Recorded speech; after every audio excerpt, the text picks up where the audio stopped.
Hi everyone, my name is Amanda and I am sitting here deep conditioning my hair, and I just felt super called to get on and create a video just about my experience with fibroids. And I have been planning on sharing this video for a while, but I've been procrastinating and I wanted to do what everybody does and try to make it perfect. But I just feel very called to do it and do it now. And in my imperfection, I'm literally no makeup, hair, doing whatever it wants. But I felt super called to just talk about my experience, because even if one person gets something from this, I think that would be really beneficial. So to start, I had fibroid surgery. I think mine was like a myectomy. I cannot remember the name of it specifically, but I had that in August. And I found out that I had fibroids in July by a random allergic reaction, or what I thought was allergic reaction. My body completely just started to flare up, and specifically like in my throat, my mouth, my tongue was super flared. Like I thought my throat was gonna close up. It was really bad. Went to urgent care. Some reason she just started to poke around in my stomach. She's like, I was blocking her hand from touching my stomach. So she's like, you're guarding your stomach. I don't know why. Go to the ER and get a CT scan. They'll be able to give you like steroids and everything else. So I went, and this was during COVID when it was at its peak this summer. And I live in Arizona, so Arizona was super, super high. When I went to the emergency room in Arizona, they just basically made sure that I didn't have COVID and they sent me home. And then it flared up again, so I had to go back. And when I went back the second time, they had a CT scan ready, and they did the CT scan, and I found out that I had fibroids.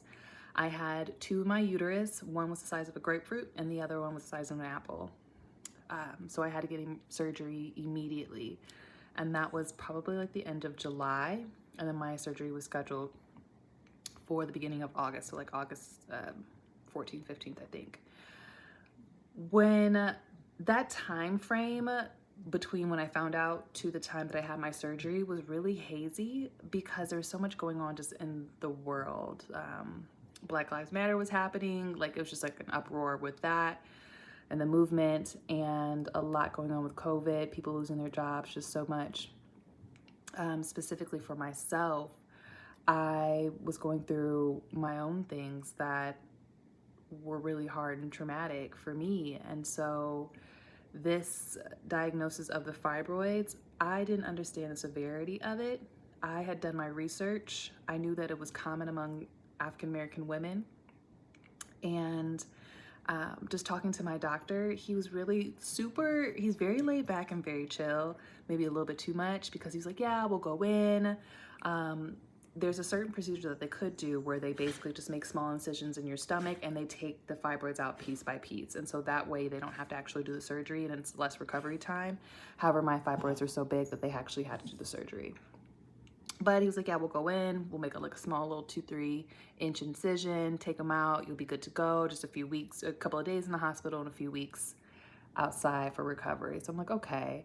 And I got on YouTube and I was looking and seeing just other people's stories. And there were some people who had similar stories to mine, as far as like not knowing that they had fibroids or being told they were, but then just waiting for a long period of time until it grew and grew. There were some that were really like traumatic stories about like having hysterectomies and things like that. I just didn't know where I fell in with all of those. And again, I just didn't understand it fully. And so when I was looking at YouTube, I saw a couple of videos. They were helpful, they were informative, but still nothing prepared me for the actual surgery. The day of my surgery, it was scary. It was COVID, it was during COVID at its peak. So there were no guests that were allowed in the hospital. The hospitals were shut down. So it was like a ghost town in the hospitals. I had to come in by myself. I had to sit by myself pre-surgery. After surgery, so post-op, they had me sitting there for 5 hours because I had to wait for a room to be cleaned before I can go up there. They sent me to the surgery, or excuse me, they sent me to the cancer patient section, because they had to separate people who had COVID and then people who were going through their surgery. So that was really intense. And then in my surgery, they thought that I only had 2 fibroids, and they found out that I actually had 10. And they were all different sizes of grapefruits, apples, grapes. They said just different spectrum. It was a lot more, so my surgery was more intense. I was blessed to not have to have a hysterectomy. So majority of the time, if it's just too many fibroids within your uterus, they have to take it all out. And that was a huge fear of mine. But luckily, they cut a lot of my uterus out. I have about a third of the size. However, I still have it, and I'm still able to conceive if I choose to. So that was a huge blessing. After my surgery, however, they make you like walk, like as soon as you get out of surgery, basically they want you to start moving, and I ripped an incision internally. Since I ripped an incision internally, I had a lot of internal bleeding that they didn't recognize until maybe a day or 2 later. I was only supposed to be in the hospital for 2 days max. I was in the hospital for over 5, I believe. I had to have 2 blood infusions, or blood transfusions, I think I'm saying that correctly, because I was losing so much blood internally, and then they were worried that they would have to go back into surgery to put tubes in there to drain the blood. But then that was a risk as well. So overall, the surgery and the recovery just for those few days was really intense and really scary. And it was basically kind of similar to having like a C-section. And afterwards, I was able to go home around day 5 because my blood had gone back up. My blood levels had dropped so low. I think they were like at a 6, and like normal, it's like a 16. So once it went back up to probably like 11 or 12, they let me go home. And then I recovered for a couple weeks after that at home. But what I really wanted to come on here and talk about was not necessarily the surgery itself, but the fear going in and the fear afterwards. Luckily for myself, I didn't understand the severity of the situation going into it. I was very nervous. I was scared, understandably, because it's major surgery. However, I didn't realize that there was such a high risk of having a hysterectomy. I didn't realize that. I was scared. I didn't want it. But the fact that I had 10 huge fibroids, and I'm a very slim person. I'm very tall. I'm 5'11", size 2. Like, there's flat stomach. There is nothing to indicate that there is something going on with me at all. And I had so many fibroids, which are basically, majority of the time they're benign, but they're tumors within your uterus. And I was thankful that I wasn't as scared as I probably could have been or should have been going into it, just knowing all the information. And then how scary it was afterwards of having all the internal bleeding and them not knowing what's going on and how it happened, and if you're continuing to bleed internally and just like your blood levels going down. It's super scary. And what the YouTube videos that I watched beforehand, they were all describing the surgery and then afterwards, like crazy thing that led up to the surgery of how they found out they had the fibroids, the surgery itself, how many were taken out, and then like recovery time afterwards. A lot of people talked about the scary part of it. What wasn't talked about was just how much faith you have to have going into it, and how strong mentally, emotionally, and spiritually you need to be for that type of surgery, or any type of surgery really. And I think it's important to note that I had amazing angels looking out after me, because I went into the emergency room thinking I had an allergic reaction, and it was just my body telling me that I had these tumors in me. And the funny thing is that afterwards, after all this happened, I went to another doctor for an allergy specialist to see what I was allergic to, and I'm allergic to absolutely nothing. I had multiple tests done, nothing at all. So back to my point, in a way, this was a blessing, because who knows how much longer I would have had them in me because I didn't know I had them. They're so common amongst African American women that we are just unaware, and it's not something that we commonly test for. And for the fact of they continue to grow. So I knew that my body felt off for a while, but I thought it was just the stress of work, stress of life, and then in 2020, just the stress of everything that's going on this year. I thought the fatigue was part of that. I thought the extreme cramps were just, again, part of stress and anxiety. I didn't listen to my body as much as I should have. And so my body let me know that something was wrong.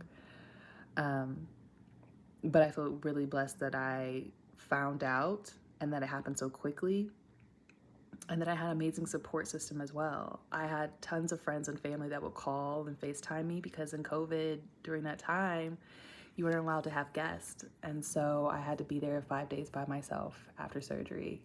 And I had really amazing doctors and a really amazing nurse that looked after me and just made sure I was okay. I had some pretty, not shitty doctors, but other doctors who just didn't have the best bedside manner. That is another story for another time, another day, because I told everybody that my left side hurt and nobody paid attention or believed me, and it was the left side where the incision had ripped and where the internal bleeding was.